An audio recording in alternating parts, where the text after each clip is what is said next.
দীর্ঘদিন কারাভোগ করে মুক্তি পাওয়া আলোচিত ডেস্টিনি গ্রুপের ব্যবস্থাপনা পরিচালক রফিকুল আমিন এবার রাজনীতির মাঠে নামছেন।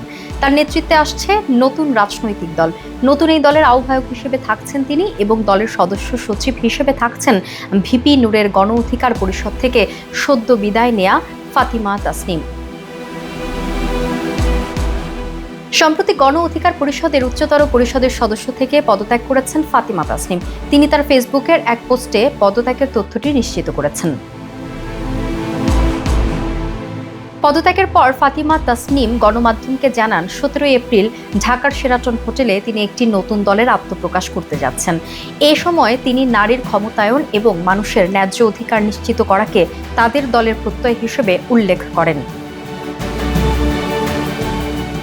এদিকে 17 এপ্রিল রাজধানীর হোটেল শেরাটনে নতুন রাজনৈতিক দলের আত্মপ্রকাশ উপলক্ষে দিনব্যাপী অনুষ্ঠানের আয়োজন করা হয়েছে। এই অনুষ্ঠানে যোগদানের জন্য সমাজের বিভিন্ন শ্রেণী পেশার মানুষকে আমন্ত্রণ জানিয়েছেন রফিকুল আমিন।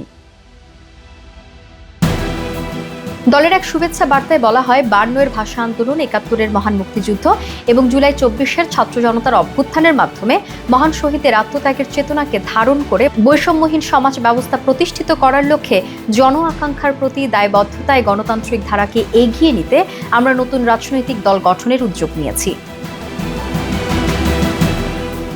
রফিকুল আমিন ডেস্টিনি গ্রুপ ছাড়াও বৈশাখী টেলিভিশনের ব্যবস্থাপনা পরিচালক এবং দৈনিক ডেস্টিনির সম্পাদক, অর্থ পাচার ও ডেস্টিনি ট্রি প্লান্টেশন নিয়ে দুর্নীতি দমন কমিশনের করা 2টি মামলায় দীর্ঘ সময় কারাভোগ শেষে 5 আগস্ট আওয়ামী লীগ সরকার পতনের পর তিনি কারামুক্তি পান।